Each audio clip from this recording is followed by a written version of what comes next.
I never thought a simple Thanksgiving dinner at my childhood home would end with my brother Marcus loudly announcing to the entire family that I was a charity case who needed to get my life together, while his wife nodded smugly from across the table. What I definitely didn't anticipate was the look of absolute horror that would cross Jessica's perfectly contoured face 3 days later when I walked into her office as the new Regional Director of Operations for Pinnacle Marketing Solutions, the company where she'd been desperately trying to secure a promotion for the past 2 years.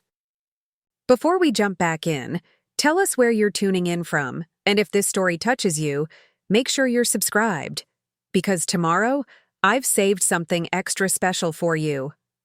But that moment of recognition, that crystal clear instant, when the power dynamic between us shifted completely, became the catalyst that transformed me from the family disappointment into the woman who would not only reclaim her worth, but also redefine what success truly meant on her own terms.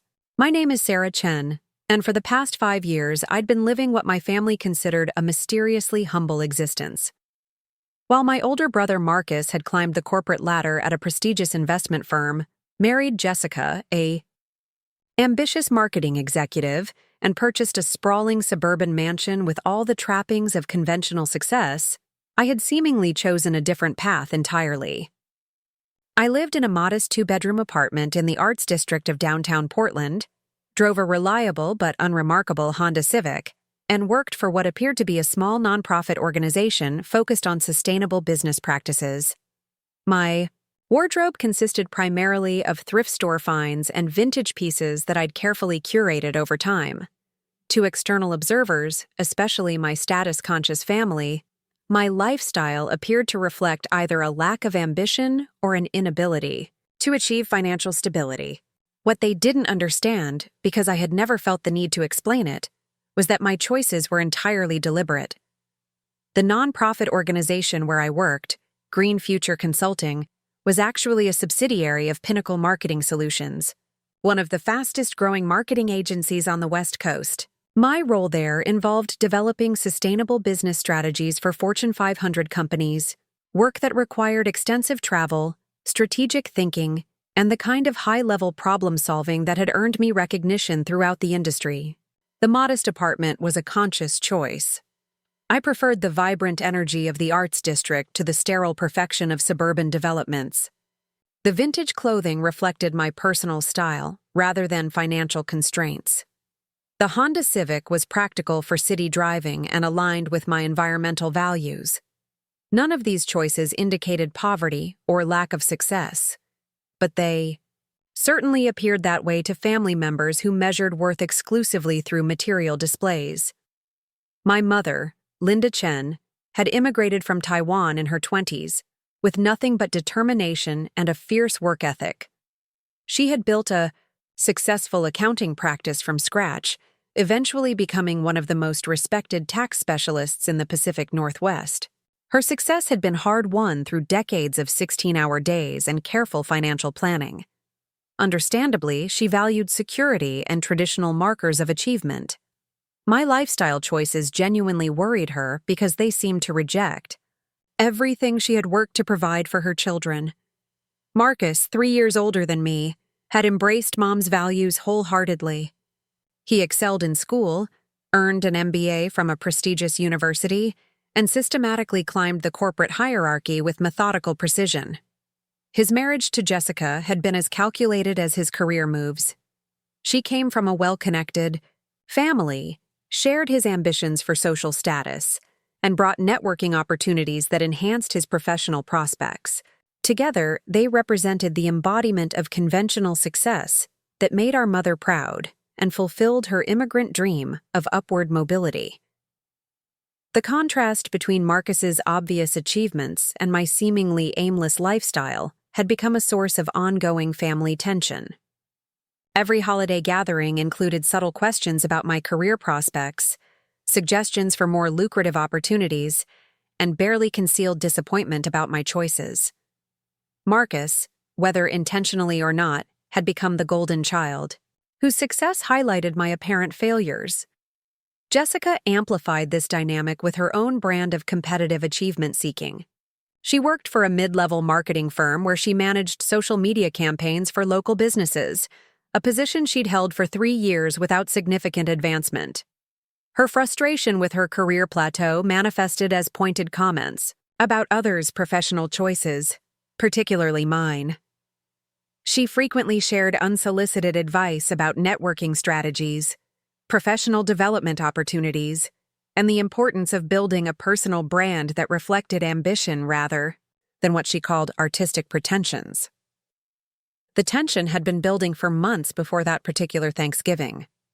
During our last family dinner in September, Jessica had cornered me in the kitchen while I helped Mom prepare dessert, launching into a detailed explanation of why my current career path was limiting my potential.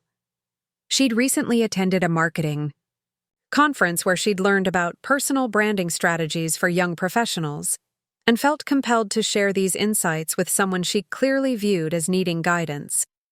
"Sarah, I know you think the whole nonprofit thing is meaningful," she'd said while arranging store-bought cookies on a serving plate. "But you're never going to build real wealth or security working for organizations that operate on donation cycles. You need to think about your future, about building assets, about positioning yourself for leadership roles in industries that actually generate profit." I'd listened politely while continuing to slice the apple pie Mom had spent the afternoon perfecting, a recipe she'd learned from her own mother in Taiwan. Jessica's advice wasn't inherently wrong, but it was based on assumptions about my situation that were entirely incorrect. I earned more than twice her salary through my consulting work, had been building a substantial investment portfolio for years, and had recently been offered a promotion that would position me as one of the youngest regional directors in Pinnacle's corporate structure. The difference was that I didn't feel compelled to broadcast my achievements or validate my choices through others' approval. My financial security and professional success existed independently of family recognition or social status displays. Jessica's need to offer career advice revealed more about her own insecurities than any legitimate concerns about my prospects. Marcus reinforced this dynamic through a pattern of protective condescension that had developed over the years.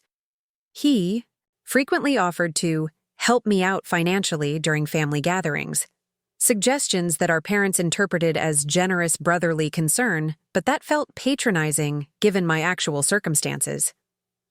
Preparing and narrating this story took us a lot of time, so if you are enjoying it, subscribe to our channel. It means a lot to us. Now back to the story. He'd offer to pay for dinner when we met for coffee, suggest that I might want to consider moving to a safer neighborhood with better amenities, or mention job openings at his firm that might provide more stability than my current position. These gestures weren't malicious, but they were based on his assumption that my lifestyle reflected financial struggle rather than personal preference. His inability to understand that someone might choose simplicity over status, authenticity over appearance, or purpose over profit created a fundamental disconnect in our relationship. I had grown tired of correcting his misperceptions, particularly when those corrections often led to lectures about the importance of playing the game in professional environments. The weeks leading up to Thanksgiving had been particularly intense for me professionally. Pinnacle Marketing Solutions had been acquired by a larger conglomerate, Morrison Global Enterprises, in a deal that would significantly expand our operational capacity and client base.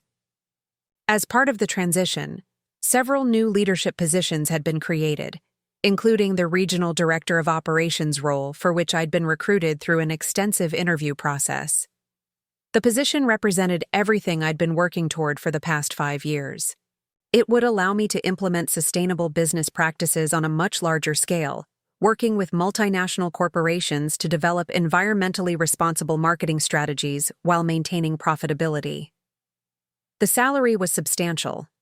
The benefits package included equity participation in Morrison Global, and the role provided a platform for the kind of systemic change I'd always wanted to pursue. However, the transition process required absolute confidentiality until all legal and regulatory approvals were finalized. I'd signed multiple non-disclosure agreements, and couldn't discuss the opportunity with anyone, including family members. This meant that throughout the weeks of interviews, reference checks, and strategic planning sessions, I had to maintain the appearance of my existing routine while managing the excitement and stress of a major career advancement. The secrecy was particularly challenging because my family interpreted my distraction and busy schedule as further evidence of professional instability.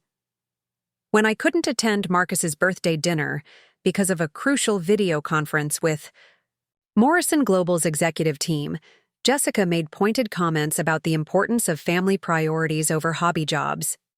When I declined Mom's invitation to help her reorganize her office because I was preparing presentation materials for the final interview round, Marcus suggested that I might be avoiding reality by burying myself in projects that didn't advance my career prospects. Their misinterpretations stung more than I cared to admit. While I understood that their concerns came from a place of love, their inability to trust my judgment or recognize my capabilities felt dismissive of everything I'd accomplished. I'd built a successful career through my own efforts, developed expertise that was valued by industry leaders, and positioned myself for opportunities that aligned with my values and ambitions. Yet my family continued to view me through the lens of their own definitions of success, unable to recognize achievement that didn't conform to their expectations. The Thanksgiving invitation arrived in early November with Mom's characteristic attention to detail. She'd planned the menu weeks in advance, coordinated schedules to ensure everyone could attend, and prepared her house with the kind of meticulous care she brought to everything important in her life. This would be our first family gathering in 3 months, and she was clearly hoping for a peaceful, celebratory occasion that would reinforce family bonds and create positive memories. I accepted the invitation despite my reservations about the family dynamics, partly because I genuinely wanted to spend time with Mom, and partly because I hoped the holiday atmosphere might create space for more authentic connection with Marcus and Jessica. I'd recently received confirmation of my promotion, though the official announcement wouldn't be made until the following week. Perhaps, I thought optimistically, the knowledge that my professional situation was about to change dramatically would help me approach family interactions with more patience and perspective. The Morrison Global transition had been completed successfully, and my new role would begin the Monday after Thanksgiving. I'd spent the previous week meeting with my new team, reviewing strategic initiatives, and preparing for the responsibilities that would come with leading a department of 43 professionals across 6 states. The work was exactly what I'd been hoping for, challenging and meaningful while offering the resources to create significant impact in the industry. Jessica's company, I'd learned through industry connections, had been struggling with client retention and had recently lost 2 major accounts to competitors. She'd been passed over for a promotion to senior account manager 3 times in the past 18 months, a situation that had clearly intensified her frustration with her career trajectory. I felt sympathy for her professional disappointments, while also recognizing that her tendency to project criticism onto others' choices likely stemmed from her own unresolved ambitions. Marcus, meanwhile, had been dealing with increased pressure at his investment firm following several high-profile market miscalculations that had cost major clients substantial returns. His department was under review, and several colleagues had been laid off in recent months. The stress was visible in his increasingly rigid adherence to status symbols and his need to assert superiority in family contexts where he felt secure. I understood that his criticism of my lifestyle might be his way of managing anxiety about his own professional stability. Armed with this perspective, I approached Thanksgiving dinner with renewed determination to be patient with their misperceptions and supportive of their struggles, even if they couldn't reciprocate that understanding. I chose my outfit carefully, selecting a vintage emerald green dress that I'd found at a consignment shop, but that had originally been designed by a high-end label. Paired with simple jewelry and comfortable flats, it struck the balance I preferred, between personal style and family appropriateness. The Chen family home in the suburbs of Portland reflected Mom's success and her aesthetic preferences. She'd purchased the house 15 years earlier when her accounting practice had become sufficiently profitable to afford the kind of space she'd dreamed of during her early years of financial struggle. The interior was immaculately maintained, decorated with a mixture of modern furniture and meaningful pieces from her childhood in Taiwan. Family photos covered the mantelpiece and side tables, documenting graduations, holidays, and milestone moments that had shaped our shared history. Marcus and Jessica arrived 30 minutes before me, carrying an expensive bottle of wine and an elaborate flower arrangement that Jessica had clearly selected to make an impression. They'd dressed formally for the occasion, Marcus in a tailored suit that probably cost more than my monthly rent, Jessica in a designer dress with accessories that screamed high-end retail. Their appearance created an immediate visual contrast with my more casual approach, a difference that Mom noticed but didn't comment on directly. "Sarah, you look lovely," Mom said as she welcomed me with a warm hug, her eyes taking in my vintage dress with the appreciation she'd always shown for my personal style, even when she didn't understand my choices. "That color is beautiful on you." Jessica's greeting was polite but cooler, her gaze lingering on my outfit with the kind of assessment that calculated cost and brand recognition. "Hi, Sarah. Cute dress. Very retro." The dinner preparation became an opportunity for family bonding, with everyone contributing to the elaborate meal Mom had planned. Marcus carved the turkey with the ceremonial precision he brought to all tasks requiring public demonstration of competence. Jessica arranged side dishes with Instagram-worthy attention to visual appeal. I helped Mom coordinate timing and plating, falling into the comfortable rhythm we'd developed over years of holiday collaboration. The conversation during preparation remained safely focused on neutral topics. Mom shared updates about her clients and recent changes in tax regulations. Marcus discussed a recent business trip to New York without mentioning the professional pressures he was facing. Jessica described a marketing campaign she'd developed for a local restaurant chain, emphasizing the creative challenges rather than the modest scope of the project. I contributed appropriately to these discussions while carefully avoiding any mention of my recent professional developments. The non-disclosure agreements I'd signed were still in effect, and I'd developed a habit of deflecting questions about work with general responses about project variety and client diversity. This approach had worked well for months, but in the context of family dinner conversation, it may have reinforced perceptions about my career's lack of substance or direction. The dynamic shifted as we transitioned from preparation to the actual meal. Seated around Mom's dining room table, with its formal place settings and carefully arranged centerpieces, the conversation took on the more personal tone that often emerged during holiday gatherings. Family dinners had a way of surfacing underlying tensions and unresolved issues, particularly when everyone was gathered in the space that held decades of shared memories and established family roles. Marcus began with updates about his recent achievements, describing a successful client presentation and his firm's expansion into new market sectors. His account emphasized strategic thinking and leadership responsibilities while downplaying the recent departmental struggles he'd been navigating. Jessica supplemented his narrative with details about their recent vacation to Napa Valley and their plans to renovate their master bathroom, creating a picture of prosperity and forward momentum. "We're so grateful for everything that's been happening professionally," Jessica said, reaching over to touch Marcus's hand in a gesture that seemed calculated for family observation. "It's such a blessing to be in a position where we can really start building long-term wealth and security." Mom beamed with obvious pride as she listened to their updates, her satisfaction evident in the way she nodded and asked follow-up questions about their plans.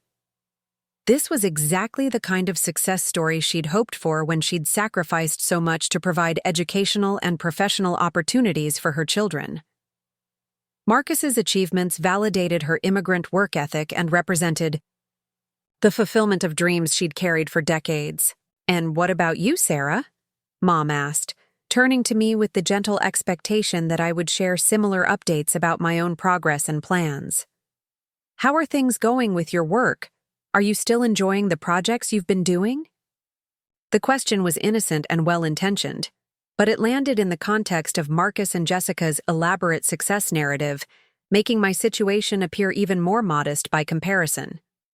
I'd grown accustomed to these moments where family attention focused on my apparently lackluster career trajectory, and I'd developed standard responses that provided enough information to satisfy curiosity without revealing details I preferred to keep private.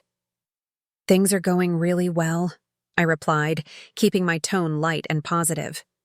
"I've been working on some interesting strategic planning projects, and there are some exciting developments coming up that I think will open new opportunities." It was an honest response that acknowledged my professional satisfaction without violating confidentiality agreements or creating expectations I wasn't ready to address. However, in the context of Marcus and Jessica's detailed achievements, my vague optimism probably sounded like hopeful thinking rather than concrete progress. Jessica leaned forward with the kind of concerned expression she'd perfected for moments, when she wanted to demonstrate superior insight. "That's wonderful that you're staying positive, Sarah. I know it can be challenging when you're working in sectors that don't have clear advancement pathways or financial stability. Have you thought about transitioning into something more traditional? Maybe something where your skills could be applied in a corporate environment with better benefits and growth potential?" Her question contained multiple assumptions about my situation that were completely incorrect, but addressing them would require explanations I wasn't prepared to provide. I found myself in the familiar position of choosing between correcting misperceptions and maintaining the privacy I valued regarding my professional life. "I appreciate the concern," I said carefully, "but I'm actually quite satisfied with the direction things are heading. Sometimes the most interesting opportunities come from paths that aren't immediately obvious to outside observers." Marcus jumped into the conversation with the protective older brother tone he'd been using more frequently in recent months. "Sarah, I know you value independence and creativity, but Jessica has a point about long-term planning. I've been in the business world long enough to see how people get stuck in situations that feel meaningful but don't provide real security." He paused to take a sip of wine before continuing, his expression earnest and slightly patronizing. "I've been thinking about this a lot lately, especially since Jessica and I have been talking about starting a family. There's something to be said for building wealth and assets while you're young, for positioning yourself in industries where hard work translates into measurable financial progress." The conversation was taking on the familiar pattern of family concern disguised as career counseling, with Marcus and Jessica positioning themselves as successful advisors offering guidance to their less fortunate relative. Mom listened with the complicated expression she wore during these discussions, torn between supporting my independence and sharing their concerns about my choices. "I understand the appeal of traditional career paths," I replied, working to keep my tone respectful while maintaining my boundaries. "But success looks different for different people. What matters most to me is doing work that aligns with my values while building skills and experience that will serve me well in the long term." Jessica's expression shifted to the kind of patient smile she used when explaining marketing concepts to clients who didn't understand industry terminology. "Of course, values are important, Sarah, but you also have to be realistic about the economic environment. Companies in the nonprofit sector are struggling right now. Funding is inconsistent, benefits are minimal, and there's very little job security. You're incredibly talented, but talent alone doesn't guarantee financial stability." Her words stung because they revealed how completely she misunderstood my situation, while simultaneously dismissing my choices as naive idealism. The irony was that her own career had stagnated precisely because she'd focused exclusively on traditional markers of success, without developing the kind of innovative thinking that actually drove advancement in competitive industries. Marcus nodded in agreement, warming to a theme he'd clearly been considering for some time. "Look, Sarah, I'm not trying to criticize your choices, but I worry about your future. You're 31 years old, living in a tiny apartment, driving a car that's 8 years old, working for organizations that barely pay living wages. When are you going to start building something substantial?" The frustration that had been building throughout the conversation finally reached a breaking point. Marcus's catalog of my supposed failures represented such a complete misreading of my circumstances that maintaining polite deflection felt impossible. His concern was genuine, but it was based on assumptions that reduced my carefully constructed life to a series of poor decisions requiring intervention. "Marcus," I said, setting down my fork and meeting his gaze directly, "I appreciate that you're worried about me, but you're making a lot of assumptions about my situation that aren't accurate. My choices aren't the result of limited options or poor planning. They reflect my priorities and values, and they've served me well professionally and personally." Jessica's eyebrows rose slightly at my more assertive tone, and I could see her preparing to offer additional advice or examples that would support Marcus's position. The family dinner was transforming into an intervention designed to help me recognize the error of my ways and accept guidance from my more successful relatives. "Sarah, we're not attacking you," Jessica said with the kind of reasonable tone that made disagreement seem unreasonable. "We're just concerned that you might be limiting yourself unnecessarily. There are so many opportunities out there for someone with your intelligence and work ethic, but you have to be willing to step outside your comfort zone and pursue them aggressively." Mom had remained quiet during this exchange, but I could see her internal struggle as she tried to balance her desire to support both of her children while managing her own concerns about my apparent lack of conventional success. Her immigrant experience had taught her that security came through hard work and smart choices, and my lifestyle genuinely confused her because it seemed to reject the lessons she'd learned through decades of struggle. "Maybe we should talk about something else," Mom suggested gently, recognizing that the conversation was becoming tense and wanting to preserve the holiday atmosphere she'd worked so hard to create. But Marcus seemed energized by what he interpreted as progress in helping me recognize the need for change. "No, Mom, this is important. Sarah needs to hear this from people who love her and want her to succeed. She's been drifting for years, and somebody needs to tell her the truth about where she's heading if she doesn't make some serious changes." The word drifting crystallized everything that was wrong with his perception of my life. In his mind, any path that didn't conform to his definition of success represented aimlessness rather than deliberate choice. My carefully planned career, development, my strategic decision-making, my satisfaction with work that aligned with my values, all of this was invisible to him because it didn't produce the external markers he associated with achievement. "I'm not drifting, Marcus," I said firmly, feeling my patience finally exhausted by the persistent mischaracterization of my circumstances. "I'm building a career that makes sense for me, in an industry where I can contribute meaningfully while supporting myself comfortably. The fact that my choices don't look like yours doesn't mean they're wrong or unsuccessful." Jessica leaned back in her chair with the expression she wore when clients rejected her marketing recommendations, a mixture of professional frustration and personal superiority.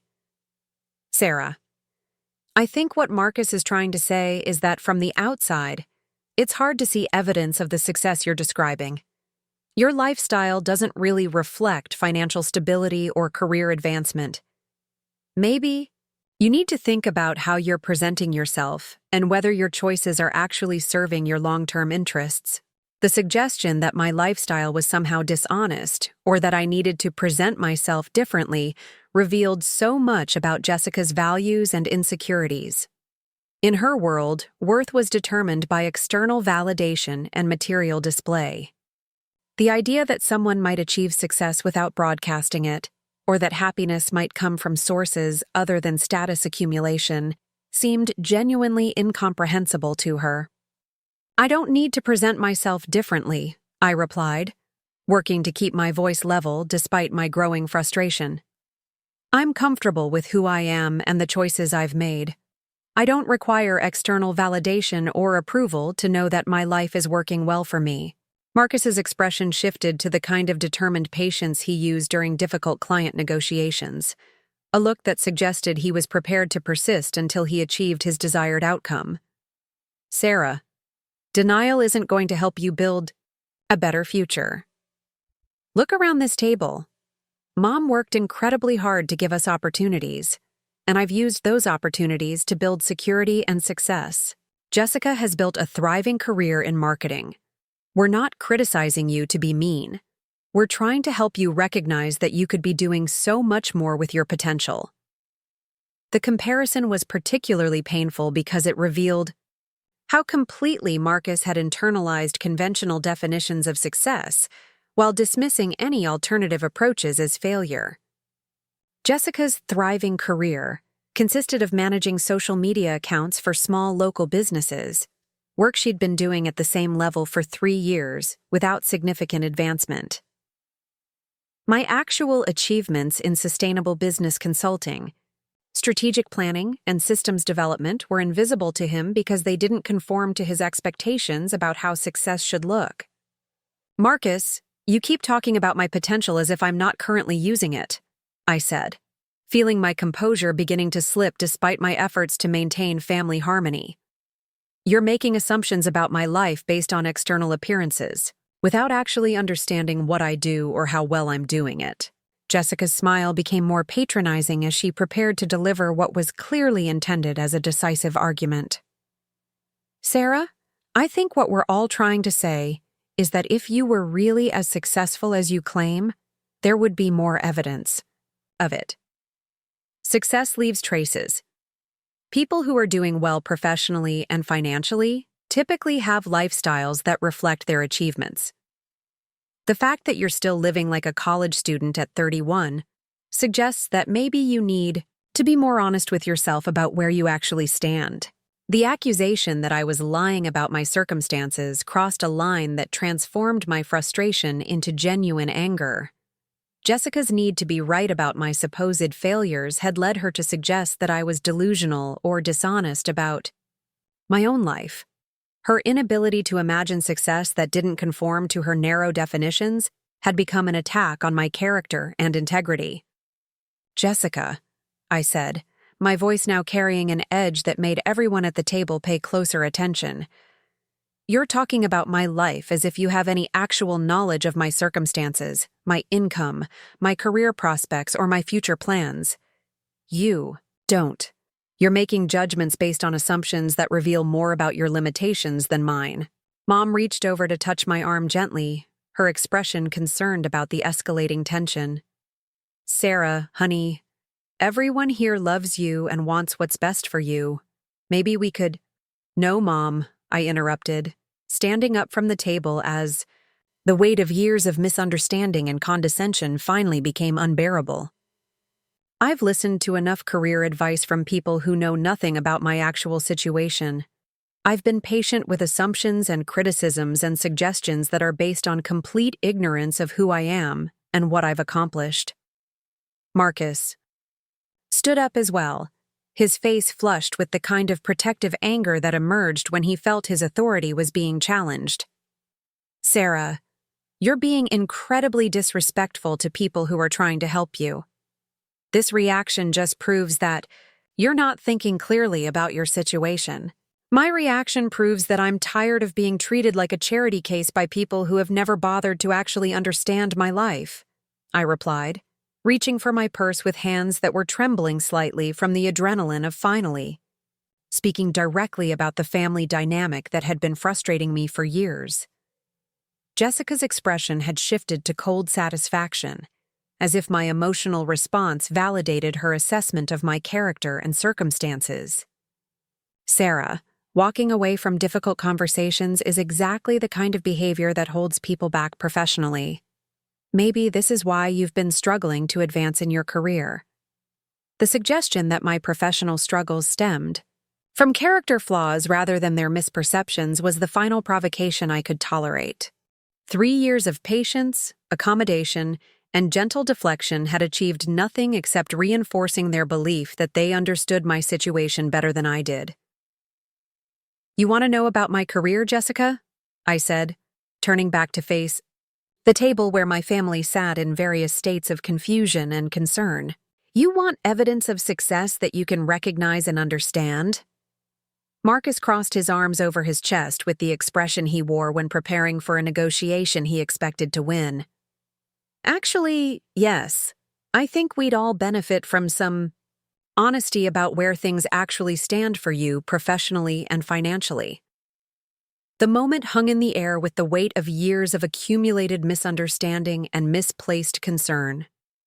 I looked at Mom's worried face, Marcus's skeptical expression, and Jessica's superior smile, and realized that no amount of gentle explanation or patient deflection would ever bridge the gap between their perceptions and my reality. "Fine," I said quietly, my voice carrying a calm determination that seemed to surprise everyone at the table.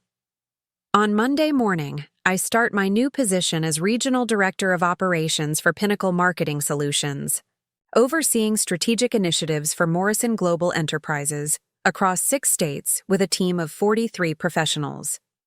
The silence that followed was so complete that I could hear the grandfather clock in Mom's living room marking the seconds.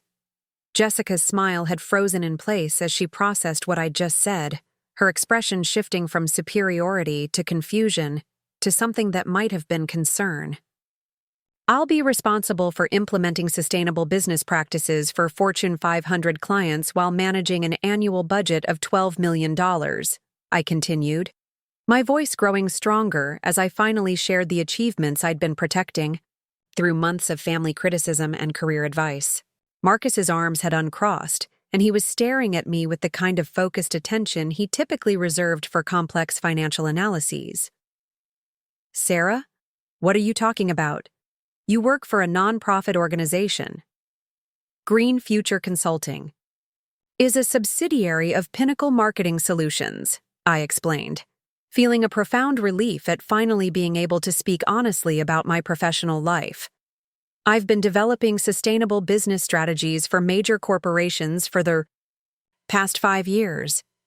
The promotion was finalized last week, though I couldn't discuss it until the acquisition paperwork was completed." Mom's hand had moved to cover her mouth, her eyes wide with the realization that her concerns about my financial stability and professional prospects had been completely unfounded. "Sarah, why didn't you tell us? We've been worried about you for so long." "Because every time I tried to explain that I was satisfied with my choices and confident about my direction, you assumed I was either deluding myself or making excuses for failure," I replied, looking around the table at 3, faces that reflected various stages of shock and recalibration. Jessica's expression had progressed from confusion to something approaching horror as the implications of my announcement began to register.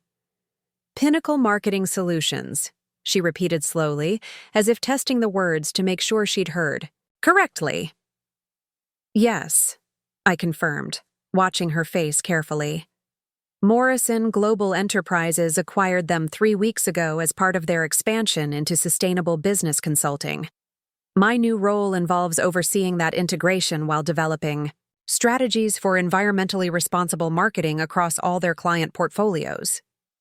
The color had drained from Jessica's face completely now, and she was gripping her wine glass with enough force that I worried it might shatter.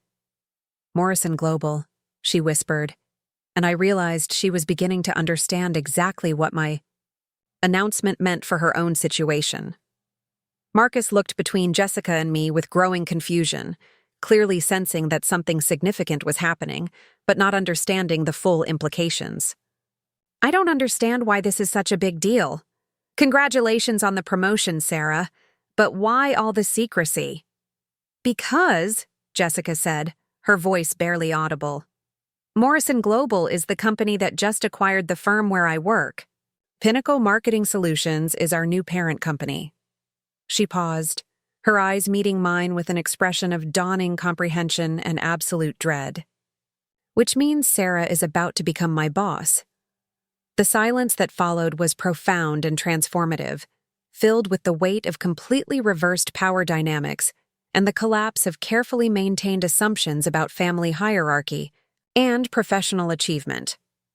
Marcus's expression cycled through confusion, realization, and something that might have been respect as he processed the magnitude of his misunderstanding. Mom's face reflected pride, concern, and maternal guilt as she recognized how completely she had misread my situation and how her worries had contributed to the family pressure I'd been enduring. "Sarah, honey, I'm so sorry. I had no idea. We all had no idea." But it was Jessica's expression that held my attention, a mixture of professional terror and personal humiliation, as she contemplated the implications of having spent the past 3 years offering career advice to someone who was about to become her superior. The woman who had just finished explaining why my lifestyle reflected poor choices and limited potential was now facing the reality that I would soon be reviewing her performance and determining her professional future. "Well," I said quietly, setting my purse back down and returning to my seat with a composure that felt both natural and newly powerful. "I suppose Monday morning is going to be very interesting for both of us." The weekend following Thanksgiving passed in a strange suspension of time, as if the entire universe was holding its breath before Monday morning arrived to reshape everything we thought we knew about family dynamics and professional hierarchies. I spent Saturday morning in my downtown apartment, reviewing the comprehensive briefing materials Morrison Global had provided about my new role, while simultaneously processing the emotional aftermath of finally revealing the truth about my career to a family that had spent years misunderstanding my choices. The briefing packet was extensive, containing detailed profiles of every team member I would be supervising, including Jessica Chen, listed as social media coordinator for Pinnacle Marketing Solutions, with a notation that her performance reviews had been adequate but lacking innovation for the past 18 months. Her supervisor's comments, written by the outgoing regional director I was replacing, painted a picture of an employee who met basic requirements without exceeding expectations, someone who struggled with strategic thinking and had difficulty adapting to evolving industry standards. Reading about Jessica's professional struggles in the clinical language of corporate evaluation felt surreal after years of listening to her offer career advice based on her assumed superiority. The disconnect between her self-perception as a thriving marketing professional and the reality documented in her personnel file was both illuminating and troubling. It explained her need to position herself as successful relative to others, particularly family members whose achievements she felt threatened by. The irony wasn't lost on me that while Jessica had been criticizing my apparent lack of career advancement, she had been struggling to maintain relevance in an industry that was rapidly evolving beyond her current skill set. Her focus on traditional marketing approaches and resistance to digital innovation had left her increasingly marginalized within her own organization, a situation that the Morrison Global acquisition was likely to exacerbate rather than improve. Sunday afternoon brought an unexpected phone call from Marcus, his voice carrying a mixture of sheepishness and genuine concern that I hadn't heard from him in years. He'd clearly spent the weekend processing the revelation about my promotion and reconsidering every assumption he'd made about my professional trajectory. "Sarah, I owe you a massive apology," he began without his usual confident preamble. "I've been completely wrong about your situation, and I'm horrified that I've been treating you like you needed my help when you've obviously been far more successful than I realized." His acknowledgement felt validating, though it also highlighted how completely our family had misunderstood the dynamics of success and achievement. Marcus's assumption that career advancement required visible displays of wealth and status had blinded him to alternative pathways that prioritized substance over appearance. "I appreciate that, Marcus," I replied, settling into the reading chair by my apartment window that overlooked the vibrant arts district I'd chosen, precisely because it reflected my values rather than conventional status expectations. "I think we've all been operating with different definitions of success, and that's created some unnecessary tension." "But why didn't you tell us?"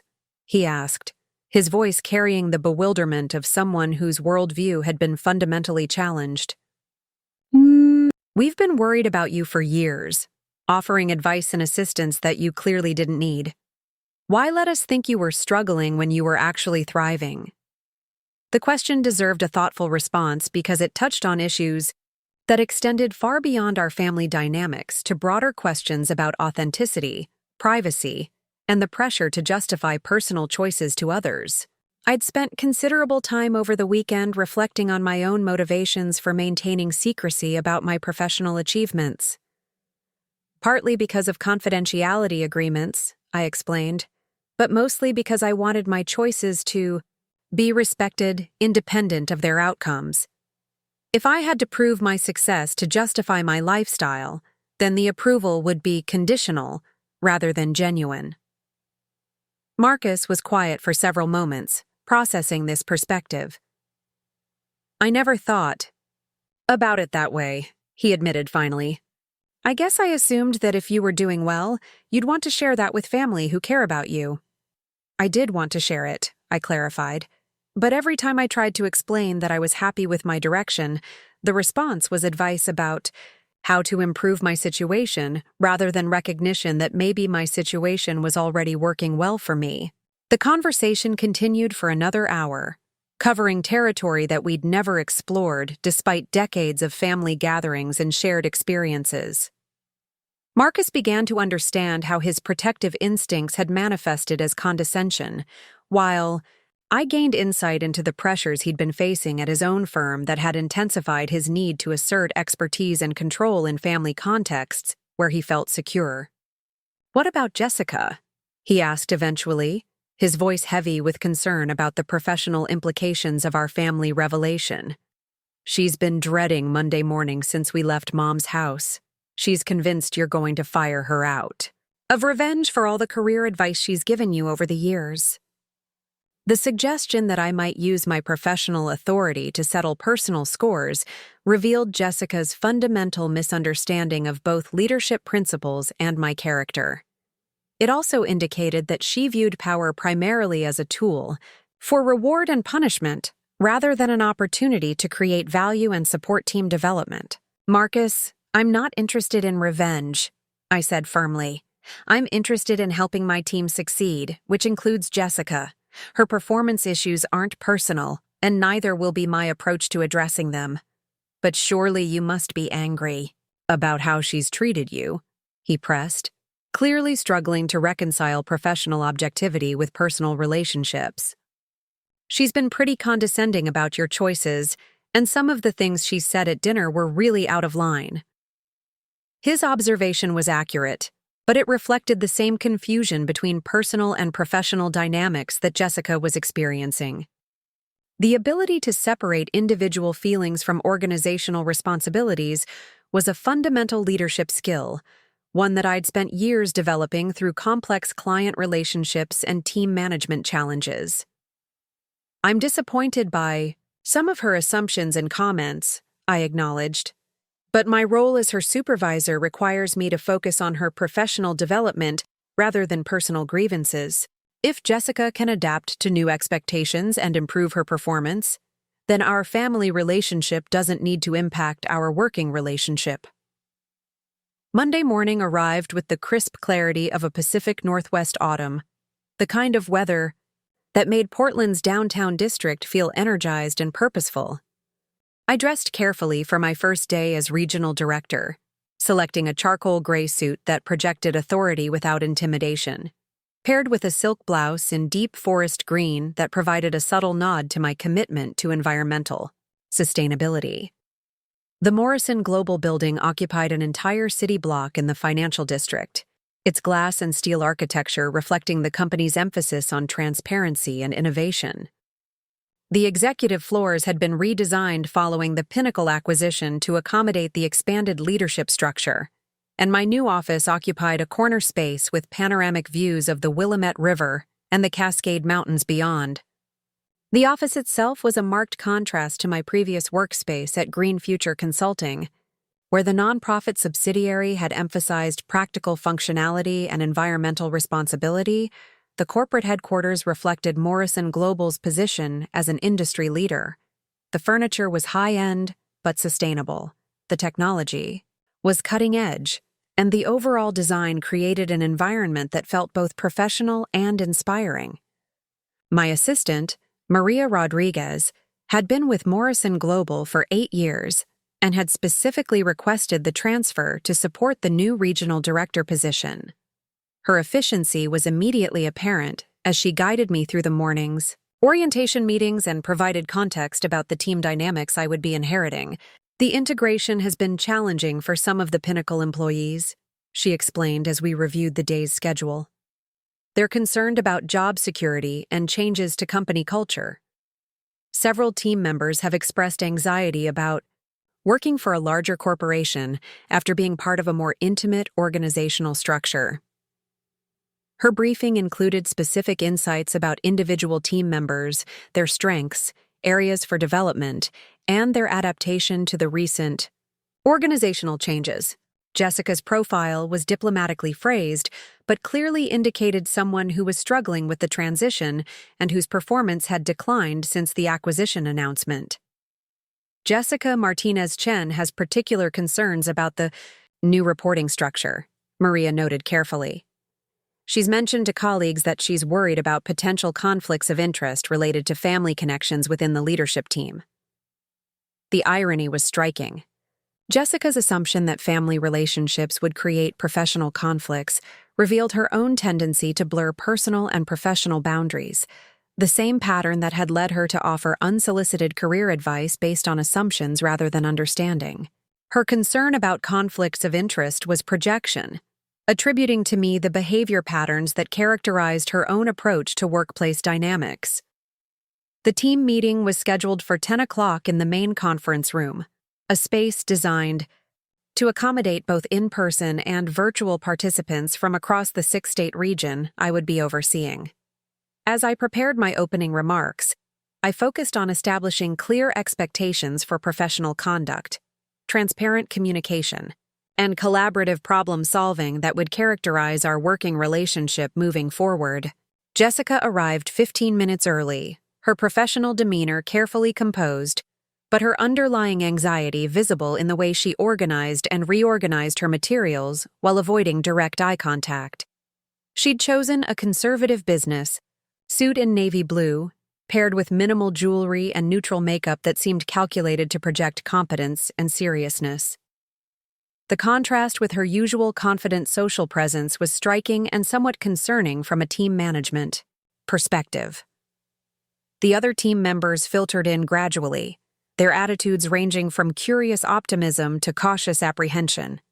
Several had worked directly with my predecessor and were uncertain about potential changes to established protocols and priorities. Others were relatively new to Morrison Global and viewed the leadership transition as an opportunity for fresh perspectives and innovative approaches. "Good morning, everyone," I began once the full team had assembled, my voice carrying the confident authority I'd developed through years of client presentations and strategic planning sessions. "I'm Sarah Chen, and I'm excited to be working with all of you as we implement Morrison Global's vision for sustainable business innovation across our regional operations." I paused to make eye contact with various team members, including Jessica, whose attention was focused intently on her notepad, as if taking detailed minutes of every word. Her obvious discomfort was understandable given our family history, but it also indicated that she was approaching our professional relationship through a personal lens rather than focusing on workplace expectations and opportunities. "I know the recent acquisition has created uncertainty and questions about future direction," I continued, addressing the concerns Maria had identified during our morning briefing. "My priority is to provide clarity about expectations while supporting each of you in developing your skills and advancing your careers within Morrison Global's expanded structure." The presentation that followed outlined my vision for integrating sustainable business practices with innovative marketing strategies, creating value for clients while building team capabilities and individual professional growth. I emphasized collaboration, transparency, and results-oriented performance metrics that would provide clear feedback about progress and areas for improvement. "Questions or concerns at this point?" I asked after covering the major strategic initiatives and operational changes that would be implemented over the next quarter. A senior account manager raised her hand to ask about client transition protocols, while a junior analyst inquired about professional development opportunities and training resources. Jessica remained silent throughout the question period, though she continued taking notes with an intensity that suggested either exceptional diligence or significant anxiety about documenting every detail of our interaction. After the general meeting concluded, I scheduled individual conferences with each team member to discuss their specific roles, career goals, and concerns about the organizational transition. These one-on-one sessions were scheduled throughout the week, with Jessica's appointment set for Wednesday afternoon to provide adequate time for both of us to adjust to the new professional dynamic. The Tuesday morning staff meeting focused on current client accounts and project timelines, providing an opportunity to observe team interactions and individual performance styles in a working context. Jessica's contributions were competent, but unremarkable, focusing on operational details rather than strategic insights or innovative solutions. Her approach reflected the adequate but lacking innovation assessment in her performance file, though it was also possible that her family anxiety was impacting her usual professional confidence. Wednesday afternoon's individual meeting with Jessica took place in my office, with its panoramic views and carefully arranged seating that balanced authority with accessibility. I'd chosen to conduct the session at the circular meeting table, rather than from behind my desk, creating a more collaborative atmosphere that might help address some of her obvious apprehension. "Jessica, thank you for taking the time to meet with me individually," I began, maintaining the professional tone I used with all team members while acknowledging the unique circumstances of our situation. "I know this transition has been particularly complex given our family connection, and I want to address any concerns you might have about how that relationship impacts our working dynamic." She looked up from her carefully prepared notes, her expression guarded but attentive. "I appreciate that, Sarah. I have to admit, I'm concerned about potential conflicts of interest and how other team members might perceive our family relationship in the context of performance evaluations and advancement opportunities." Her concern was legitimate and demonstrated more professional awareness than I'd expected based on her recent personal behavior. The ability to recognize potential workplace complications showed a level of ethical consideration that hadn't been apparent during our family interactions. "I share those concerns," I replied, "which is why I want to establish clear protocols that protect both your professional reputation and my leadership credibility. Our family relationship will not provide you with advantages or disadvantages relative to other team members. Your performance will be evaluated using the same metrics and standards that apply to everyone else." Jessica nodded, though her expression remained tense. "I understand that intellectually, but I'm worried about how it might look to other people. Some team members already know we're related through Marcus, and they might assume either that I'm receiving preferential treatment or that you're being harder on me to compensate." Her insight into workplace dynamics was accurate and showed strategic thinking that hadn't been evident in her recent performance reviews. Perhaps the stress of our family revelation was actually prompting her to consider professional challenges more carefully than she had in months.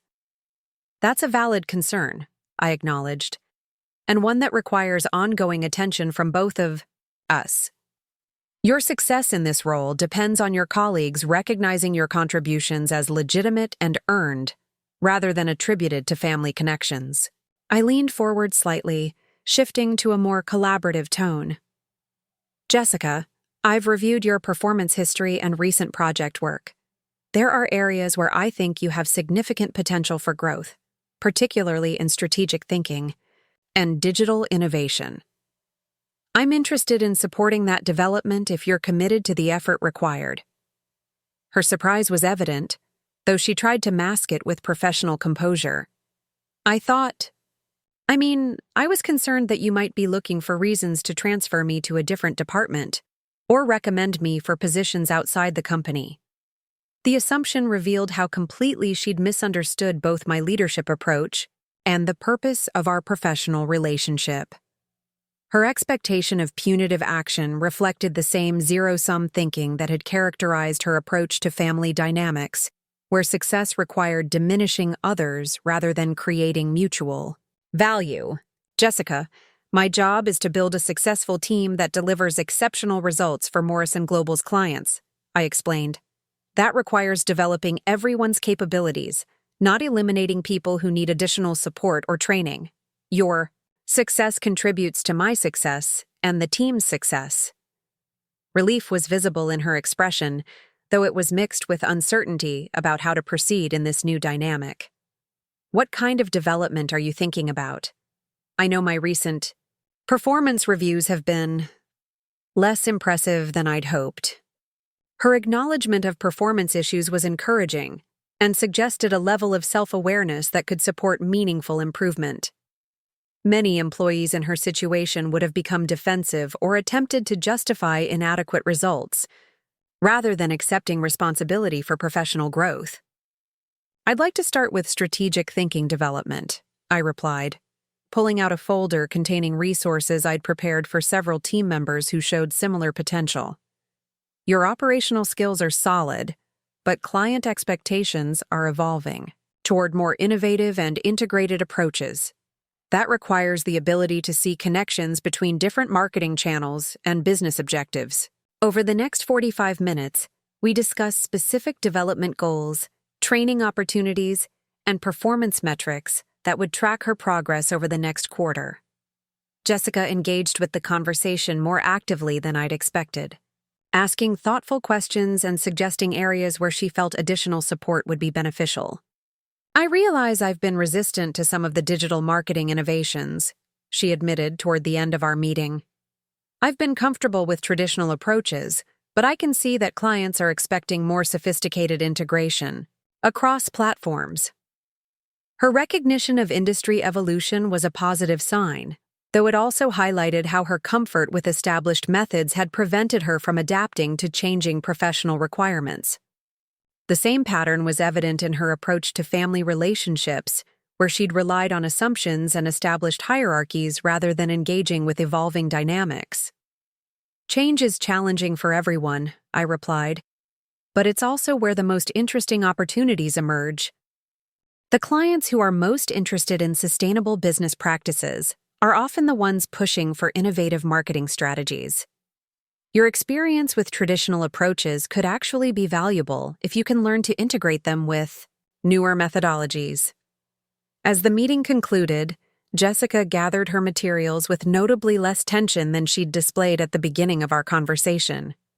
Sarah, I want to apologize for some of the things I said at Thanksgiving dinner. I made assumptions about your situation that were completely wrong, and I offered advice that was inappropriate and uninformed. Her apology felt genuine and demonstrated the kind of accountability that was essential for professional development.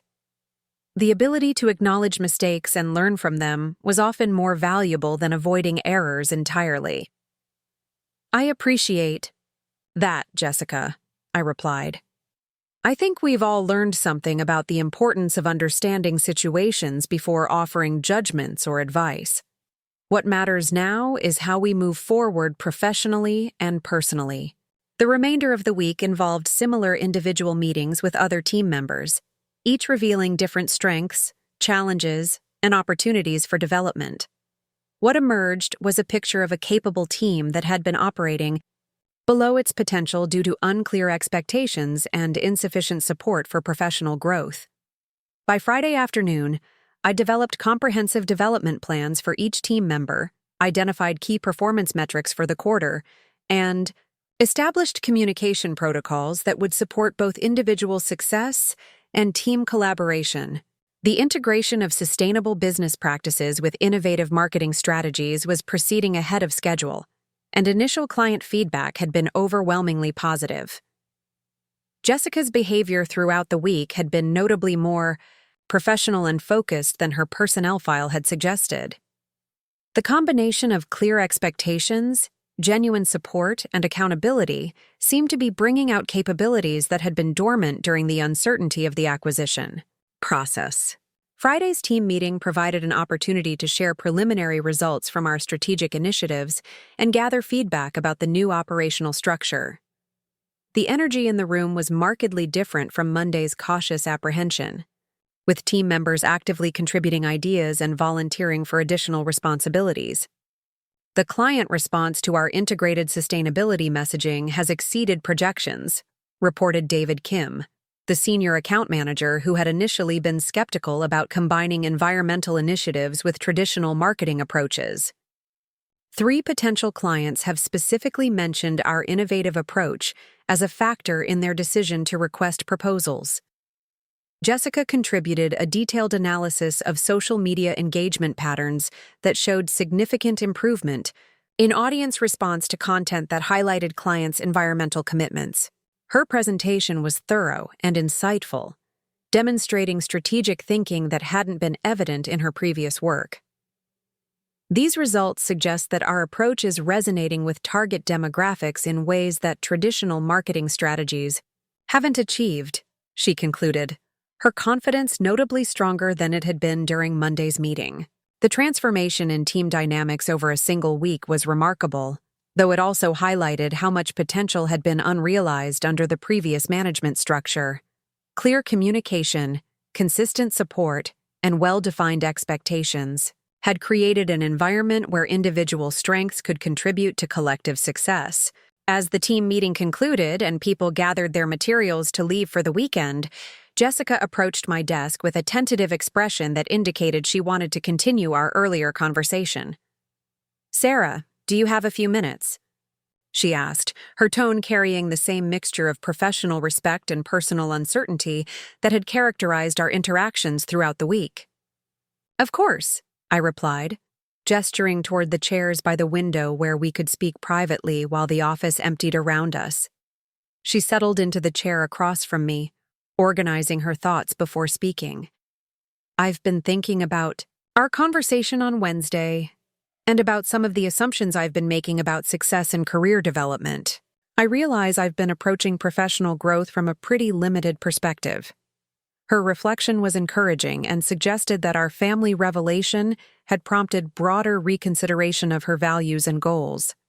Sometimes external challenges could create opportunities for internal development that wouldn't have occurred otherwise. "What kinds of assumptions?" I asked, genuinely curious about her evolving perspective on professional development and family dynamics. Jessica considered her response carefully before continuing. "I think I've been so focused on external markers of success that I haven't been paying attention to whether my work was actually meaningful or whether I was developing skills that would serve me long-term. I've been more concerned with looking successful than with actually being successful." Her insight was remarkably perceptive and suggested a level of self-awareness that could support significant professional growth. The ability to distinguish between appearance and substance was fundamental to both career development and personal satisfaction. "That's a really important distinction," I agreed. "The external markers often follow meaningful work, but they don't necessarily create it. When you focus on doing excellent work that aligns with your values, the recognition and advancement typically follow naturally." "Is that why you weren't concerned about what the family thought about your lifestyle?" she asked, her curiosity genuine rather than critical. "Because you knew your work was meaningful even if it didn't look impressive from the outside?" The question touched on issues that went beyond professional development to fundamental questions about authenticity, validation, and the courage to live according to internal rather than external standards. Jessica's willingness to explore these topics suggested she was ready for the kind of personal growth that could transform both her career trajectory and her approach to relationships. "Partly," I replied, watching the late afternoon light reflect off the river visible through my office windows. "But it was also because I'd learned that seeking approval for my choices often meant compromising the very values that made those choices meaningful. If I had to justify my lifestyle to gain family acceptance, then the acceptance would be conditional on conforming to others' expectations rather than being true to my own priorities." Jessica nodded thoughtfully, her expression indicating that she was processing this perspective in the context of her own experience with family dynamics and professional pressures. I think I've been doing the opposite, she admitted. I've been making choices based on what I thought would impress other people rather than what would actually make me happy or help me grow. Her recognition of this pattern was significant because it suggested she was ready to approach both her career and her personal relationships from a more authentic foundation. The same insecurity that had led her to offer unsolicited advice to family members had likely been limiting her professional development by preventing her from taking creative risks or pursuing innovative approaches. What would you do differently? If you weren't concerned about impressing other people? I asked, genuinely interested in her answer and hoping to encourage the kind of self-reflection that could support meaningful change. She was quiet for several moments, considering the question seriously. I think I'd focus more on learning new skills and less on managing how my progress appeared to others. I'd probably take on projects that challenged me more, even if there was a risk of not performing perfectly initially. Her response indicated that perfectionism and fear of judgment had been constraining her professional development, preventing her from pursuing opportunities that might have accelerated her growth.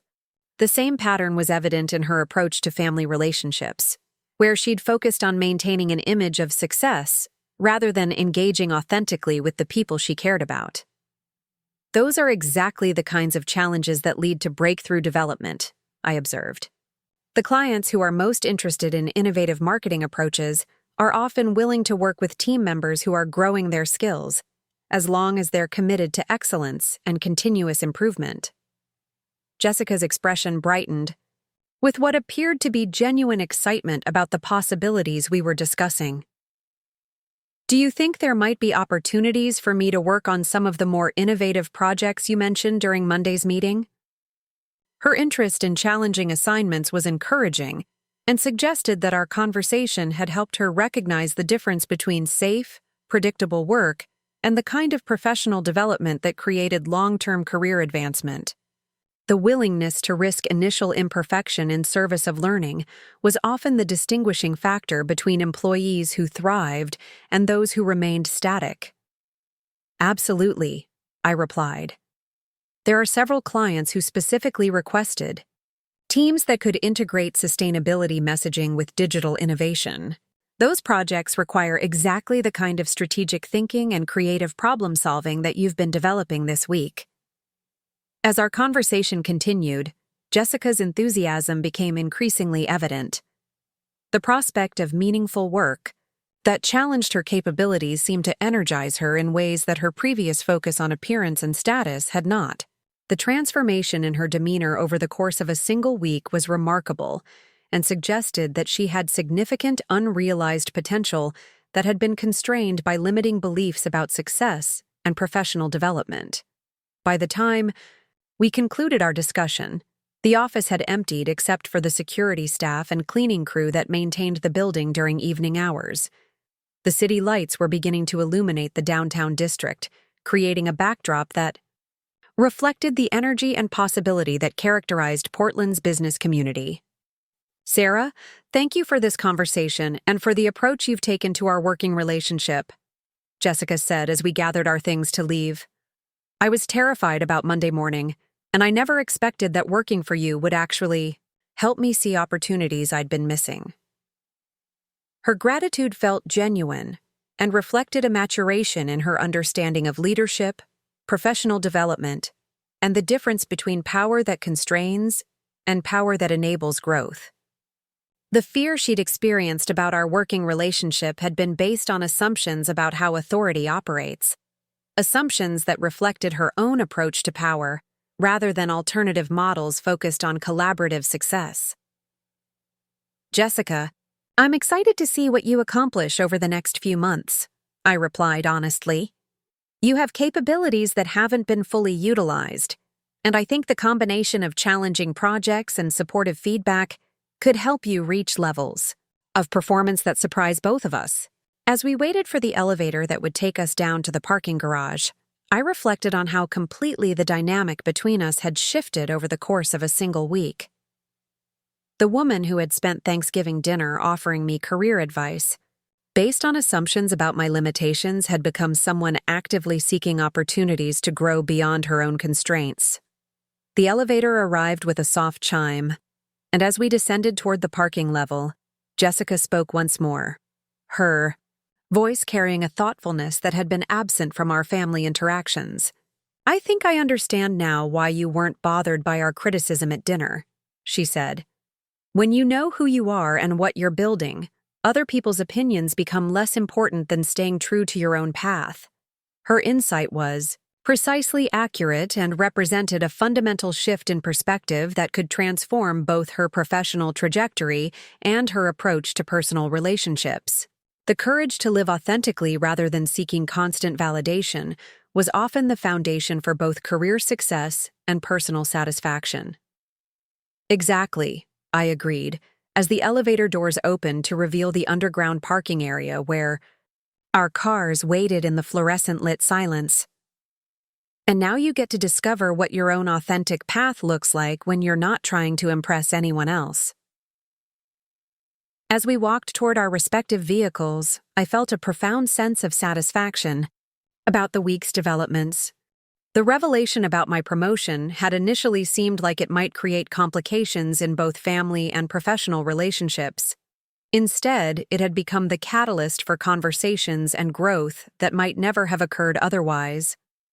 Jessica's Honda Accord was parked 2 spaces away from my Civic, and the similarity of our practical vehicle choices struck me as symbolic of priorities we shared despite our different approaches to expressing them. Both of us had chosen reliability and efficiency over status display, though we'd arrived at those choices through different reasoning processes. "See you Monday," she called as she unlocked her car door, her voice carrying an optimism that had been entirely absent from our previous interactions. "See you Monday," I replied, already anticipating the opportunities that would emerge as Jessica and the rest of the team continued developing their capabilities and confidence. The drive home, through Portland's evening traffic, provided time to process the remarkable transformation that had occurred since the previous Monday. A family confrontation that had initially felt like a crisis had become the foundation for professional relationships that were more authentic and productive than I'd expected possible. As I navigated the familiar streets toward my apartment, in the Arts District, I reflected on how the courage to reveal the truth about my circumstances had created space for Jessica to confront the truth about her own limitations and aspirations. Sometimes the most powerful leadership occurred not through directing others' behavior, but through modeling the authenticity and accountability that enabled everyone to perform at higher levels. The weekend ahead would provide time to prepare for the expanded responsibilities and strategic initiatives that would define my role over the coming months. But it would also offer space to appreciate how completely my relationship with family had evolved through the simple act of refusing to accept others' definitions of who I was supposed to be. The monthly performance review meeting arrived 6 weeks later, with Jessica sitting confidently across from my desk, her portfolio of completed projects spread between us like evidence of a professional transformation that had surprised everyone, including herself. The nervous, defensive woman who had spent Thanksgiving criticizing my lifestyle choices had evolved into someone who approached challenges with strategic thinking and creative solutions that consistently exceeded client expectations. The sustainability campaign for Pacific Northwest Brewing exceeded all projected metrics, Jessica reported, her voice carrying the quiet confidence of someone who had discovered capabilities she hadn't known she possessed. Social media engagement increased by 230%. Brand awareness among environmentally conscious demographics rose by 47%. And most importantly, the client reported a 15% increase in sales directly attributed to our messaging strategy. I reviewed the comprehensive analysis she'd prepared, noting the sophistication of her approach and the depth of strategic thinking that had been entirely absent from her previous work. The woman who had once relied on conventional tactics and safe approaches had become someone willing to take calculated risks that delivered exceptional results. "What do you think made the difference in your approach to this project?" I asked, genuinely curious about her perspective on her own professional development over the past month and a half. Jessica considered the question thoughtfully before responding. I stopped worrying about whether my ideas would be perceived as too unconventional or risky. Instead, I focused on understanding what the client actually needed to achieve their goals, even if that meant proposing strategies I never attempted before. Her insight reflected a fundamental shift in mindset that extended far beyond marketing techniques to broader questions about authenticity, risk-taking, and the difference between playing it safe and pursuing excellence. The same perfectionism that had constrained her professional growth had also limited her ability to engage genuinely with family relationships. The client specifically requested that you lead their upcoming product launch campaign, I continued, sharing information that represented a significant career milestone for someone at her level. They were impressed not just with the results, but with your ability to adapt their messaging as market conditions evolved throughout the project timeline. The surprise and satisfaction on Jessica's face were immediately evident, though she tried to maintain professional composure. That's incredible. 6 months ago, I would never have imagined being trusted with a product launch of that magnitude. Her recognition of how dramatically her capabilities had expanded was accurate and reflected the kind of self-awareness that supported continued growth. The employee who had once been rated as adequate but lacking innovation had become someone clients specifically requested for their most important initiatives. Your willingness to embrace uncertainty and learn from mistakes has been remarkable to observe, I noted, reviewing the detailed feedback from multiple projects where Jessica had demonstrated increasing sophistication and strategic insight. You've proven that professional development isn't about avoiding challenges, but about approaching them with curiosity and commitment to excellence. The conversation continued for another 20 minutes, covering career development opportunities, advanced training programs, and potential leadership roles that would become available as Morrison Global continued expanding their sustainable business division. Jessica's enthusiasm for these possibilities was evident, though it was tempered by a realistic understanding of the work required to qualify for increased responsibilities. As our formal review concluded, Jessica gathered her materials with the efficient confidence that had become characteristic of her professional demeanor. The transformation was so complete that it was sometimes difficult to reconcile this accomplished marketing strategist with the insecure woman who had offered me career advice based on assumptions about my supposed failures. Sarah, I wanted to mention that Marcus and I have been talking about the changes in our family dynamic since Thanksgiving, she said, her tone shifting from professional to personal as she prepared to leave. He's been reflecting on how his assumptions affected his relationship with you, and I think we've both learned something important about the difference between caring about someone and understanding them. Her observation touched on issues that had been evolving throughout our family relationships over the past 6 weeks. The revelation about my promotion had forced everyone to reconsider not just their perceptions of my circumstances, but their broader assumptions about success, achievement, and the various paths that could lead to meaningful accomplishments.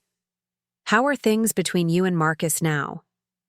I asked, genuinely interested in their relationship dynamics and how professional changes might be affecting personal connections. Better, actually, Jessica replied with a smile that seemed more authentic than any expression I'd seen from her. During family gatherings. When I started succeeding at work because I stopped worrying about appearing successful, it helped him understand what you meant about authenticity being more important than approval. He's been applying similar thinking to his own career challenges.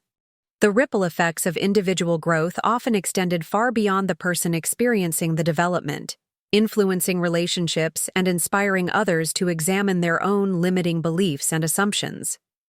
Jessica's professional transformation had apparently created space for Marcus to reconsider his own approach to work and family interactions. I'm glad to hear that, I said sincerely.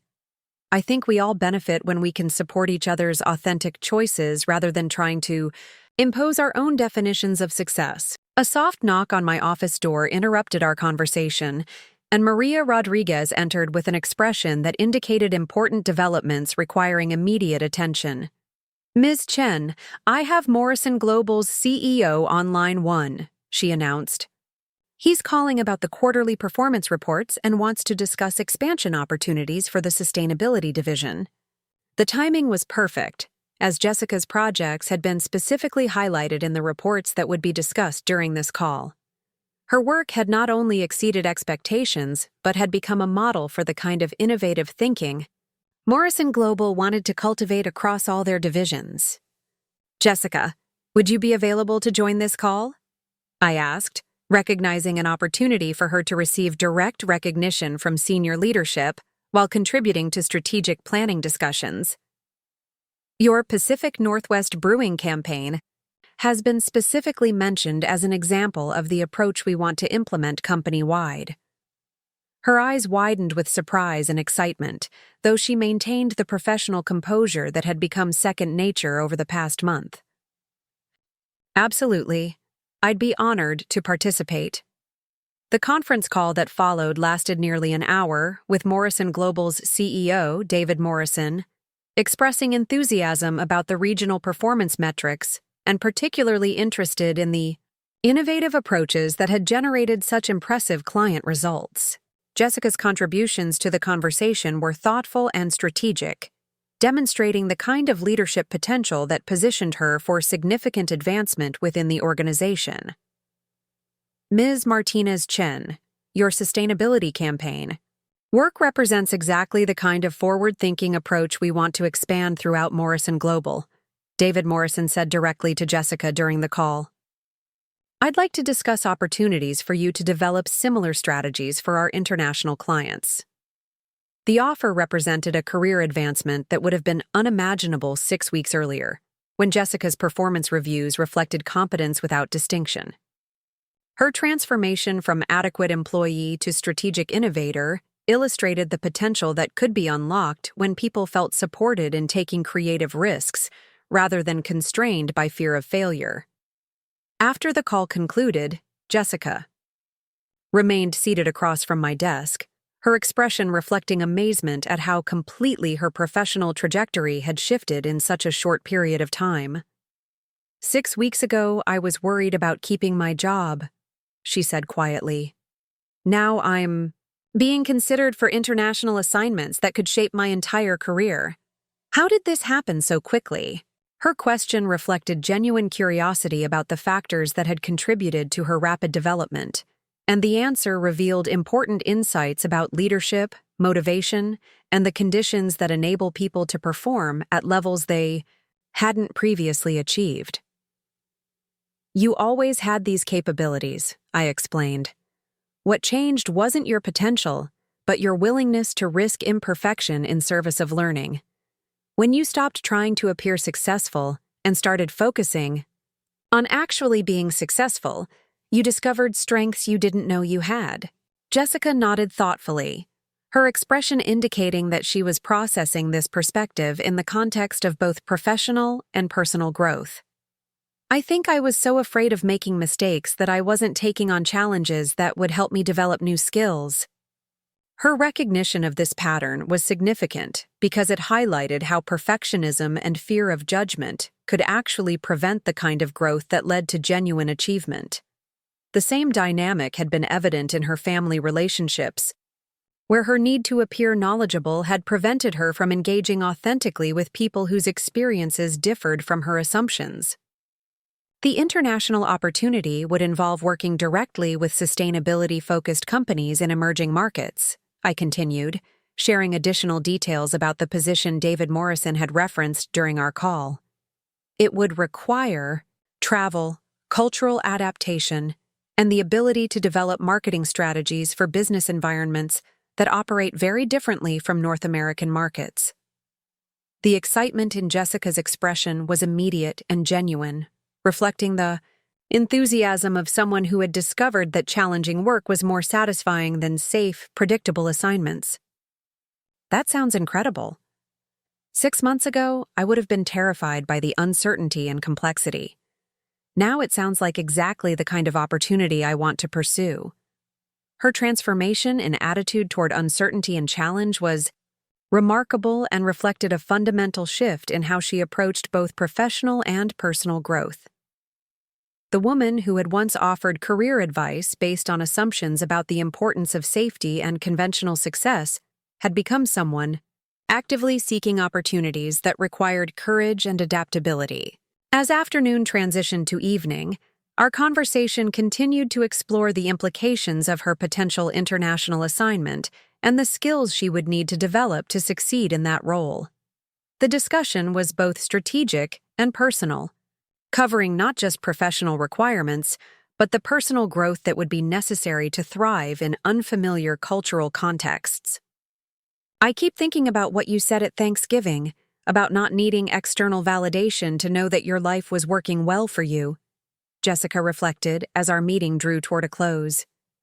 I'm starting to understand that the most satisfying achievements are often the ones that align with your values rather than other people's expectations.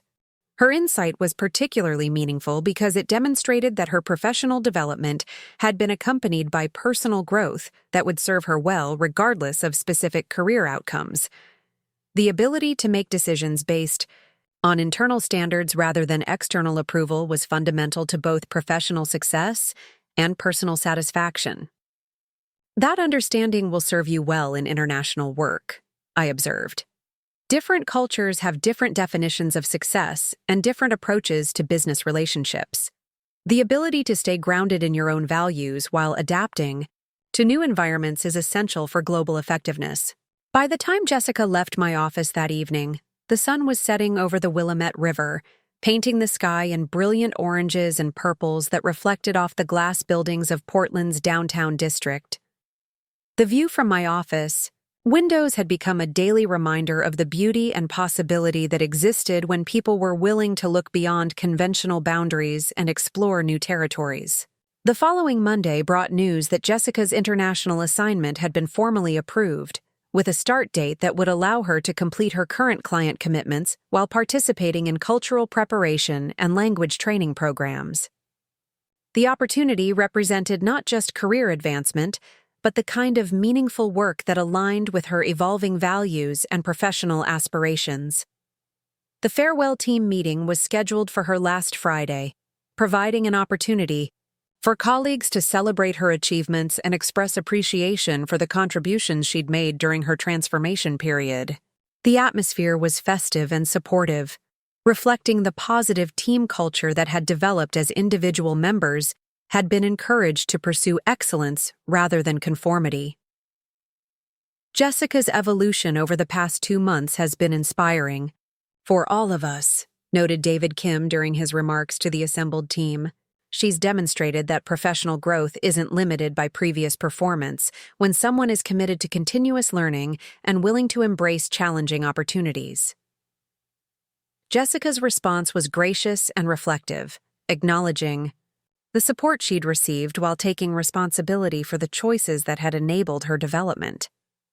I learned that authenticity and excellence aren't opposites, she said, looking around the room at colleagues who had become genuine supporters rather than competitors. When you stop worrying about appearing successful and focus on actually being successful, amazing opportunities become possible. Her words carried the wisdom of someone who had experienced transformation from the inside and understood the difference between external validation and internal confidence. The lesson extended far beyond professional development to fundamental questions about how to live authentically while pursuing meaningful achievements. The final family dinner before Jessica's departure took place at Mom's house, with the same dining room setting that had witnessed our Thanksgiving confrontation, but with completely different emotional dynamics. The tension and misunderstanding that had characterized previous gatherings had been replaced by genuine appreciation for each other's choices and authentic support for individual growth. "I'm so proud of both of you," Mom said as we shared dessert and reflected on the changes that had occurred since that pivotal holiday evening. "Not just because of your professional success, but because you've learned to understand and support each other despite having different approaches to life." Marcus raised his wine glass in a toast that acknowledged the growth we'd all experienced through the process of confronting assumptions and embracing more authentic relationships. To Sarah, for having the courage to live according to her own values, and to Jessica, for discovering what she's capable of when she stops limiting herself.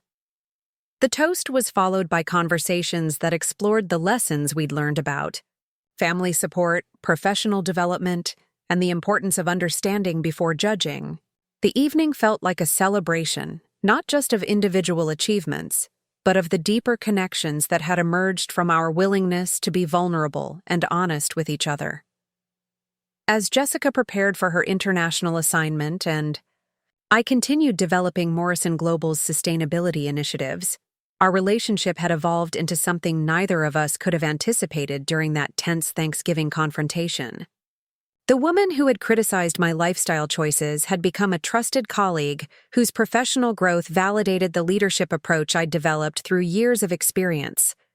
The transformation was complete not because conflict had been resolved, but because authentic understanding had replaced assumptions and judgment. Jessica's journey from insecurity to confidence, from conventional thinking to innovative problem-solving, illustrated the potential that existed within everyone when they felt supported in pursuing excellence rather than constrained by fear of failure.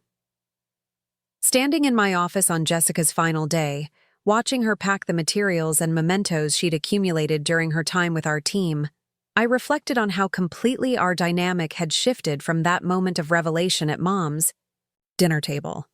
The woman who had once offered me career advice based on assumptions about my limitations was now someone I genuinely respected and supported as she pursued opportunities that would challenge her to grow beyond anything she'd previously imagined possible. "Thank you, Sarah," she said, as she prepared to leave for the airport and the international assignment that represented both an ending and a beginning. Not just for the professional opportunities, but for showing me what leadership looks like when it's focused on enabling others to succeed rather than protecting your own position. Her gratitude felt genuine and reflected an understanding of leadership principles that would serve her well in any role or cultural context. The ability to empower others while maintaining personal integrity was fundamental to sustainable success in an increasingly complex and interconnected world. As I watched her taxi disappear into Portland's evening traffic, heading toward the airport, and a future that would test and develop capabilities she was only beginning to discover, I felt profound satisfaction about the transformation we'd all experienced through the simple act of choosing honesty over accommodation, authenticity over approval. The emerald evening light reflecting off the river reminded me that sometimes the most valuable growth emerged from moments of conflict and revelation that initially seemed like crises, but became opportunities for everyone involved to discover who they truly were beneath the assumptions and expectations that had limited their potential. Up next, you've got 2 more standout stories right on your screen. If this one hit the mark, you won't want to pass these up. Just click and check them out.